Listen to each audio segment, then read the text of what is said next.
ايه اخطر حاجه في حجز الكوره؟ ان يبقى على اللي يشيل، صح؟ طب تخيل بقى لو على اللي يموت. انت سمعت صح، تخيل بتلعب حجز كوره على اللي يموت، وتبقى رايح الحجز ويوصلك رساله: تحب تكسب الماتش ولا تكسب حياتك؟ اظن انك مش هتروح اصلا، والجري نص الجدعنه. جماهير الفرق اليومين دول الله يكرم اصلهم، لما بيسخنوا حبتين بيولعوا شماريخ بتاع. تخيل لو جمهور الخصم واقف لك بالبنادق، هتلعب؟ انا ناصر هجرس، ودي الحلقه الثالثه من مسافر عبر الزمن.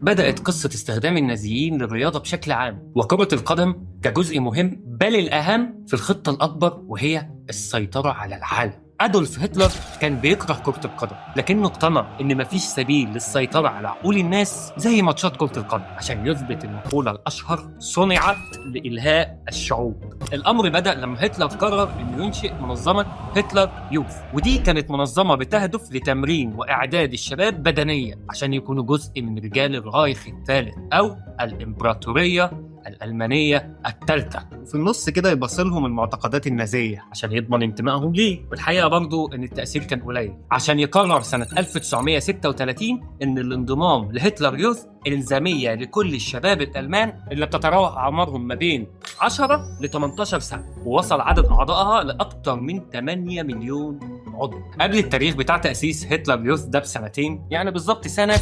1934، حققت إيطاليا كأس العالم، دي اللي كانت فيها مصر أول منتخب عربي يشارك في كأس العالم. البطولة دي كانت من تنظيم إيطاليا اللي كان زعيمها ما يختلفش كتير عن هتلر، وهو موسوليني. موسوليني كان الملهم الأول لقرارات كتير أخدها هتلر، زي إن موسوليني كان مؤمن جدا بنظام الفاشية اللي كان بيتمثل إن مفيش إلا زعيم واحد ومحور الكون والعالم كله بيدور حواليه. وعشان يثبت ده هدد حكام كأس العالم عشان يحقق إيطاليا البطولة الأولى ليه، عشان ينسبها موسوليني في الآخر لنفسه.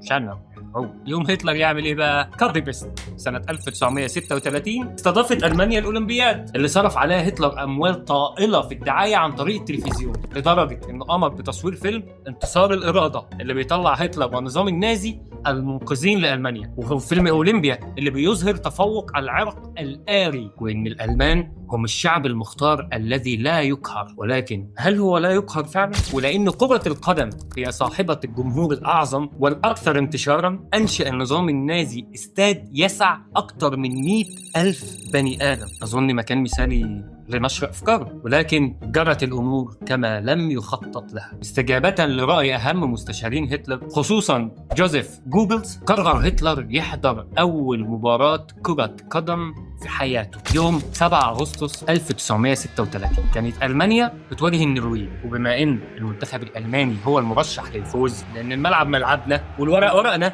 فدي كانت فرصة بروباجندا ما تتعوضش.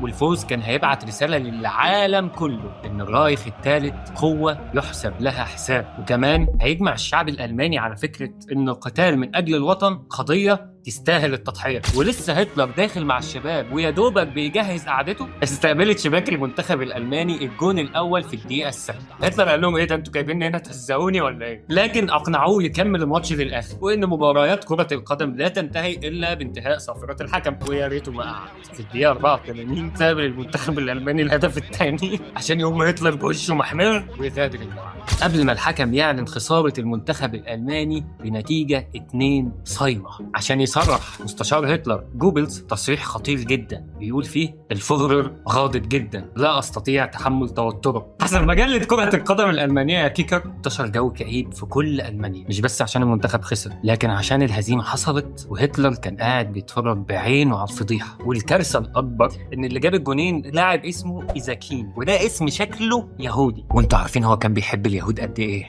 كأنها إهانة مضاعفة. واللي زاد المشكلة أكتر إن بعد كل الصرف على إثبات تفوق العرق الآلي، حقق الأمريكي من أصول أفريقية جيسي أوينز 4 ميداليات عشان يثبت للعالم كله والهتلر إنهم مش العرق الأقوى ولا حاجة. ولولا إن ألمانيا كانت مشاركة ب 348 متسابق من أصل 3963 متسابق كأكثر عدد متسابقين لبلد واحدة، كان حصل الشيء الأسوأ وهو خسارة ألمانيا للأولمبياد. لكن ربنا ستر، حققت ألمانيا الفوز بالأولمبياد علشان هتلر يفرح الظهر يعمل شويتين وانتصارنا والكلام ده. في نفس الفتره دي كان بيمر فريق منتخب النمسا بازهى عصور، يعني الجيل الذهبي اللي قاده المدرب هوجو ميسا، اللي حقق نتائج مبهره ومنها الفوز على المانيا بنتيجه 5-0 في سنه 1931. خليك فاكر النتيجه دي هنحتاجها. تعال اقول لك بقى معلومه على جنب، ان هتلر كان من اصل نمساوي، ولكن من ساعه رفضه في كليه الفنون اللي كانت حلم طفولته لاكتر من مره، قرر انه ينتقم من النمسا كلها. وبكل بساطه قال المنتخب الجميل ده وكسبنا 5 كمان، ده جميل خالص، يلزمنا. ومش الفريق بس،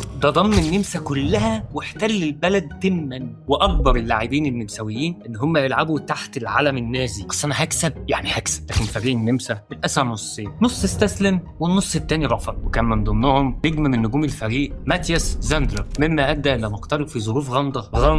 واخد بالك انت ازاي؟ وبعد ضم المنتخب النمساوي تحت مظله المنتخب الالماني، انعقدت مباراه بين المانيا وسويسرا، اللي كان اول اختبار للمنتخب الالماني بعد عام الاولمبياد في كاس العالم سنه 1938، اللي تعادل فيه الفريقين 1-1 في مباراه الذهاب. وفي العوده بلع المنتخب الالماني 4-2 عشان يروح بدري.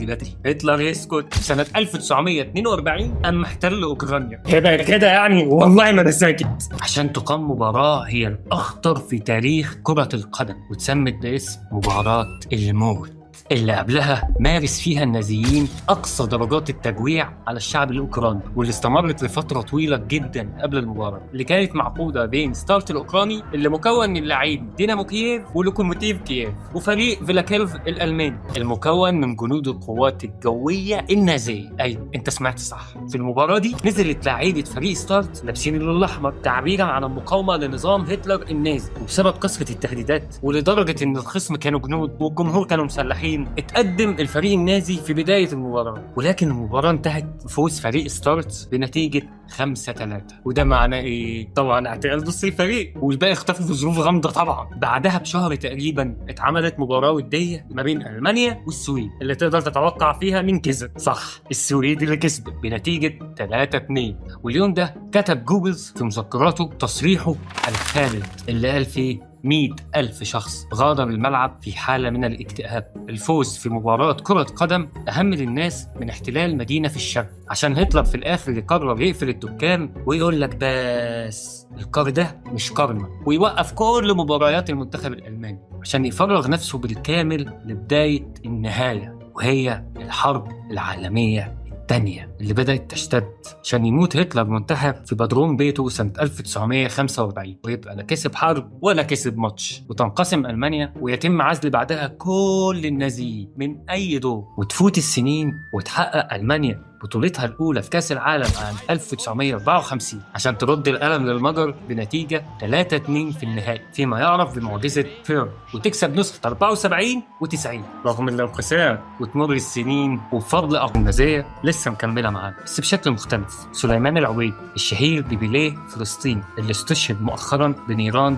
جيش الاحتلال. وبس كده. طبعا مش رصيك زي كل مرة، هتعمل سبسكرايب وهتعمل لايك وكومنت وهتشارك الفيديو مع اصحابك وفولو بقى على التيك توك والانستجرام وكده. انا ناصر هجرس، ودي كانت الحلقة الثالثة من وسافر عبر الزمن. سلامات.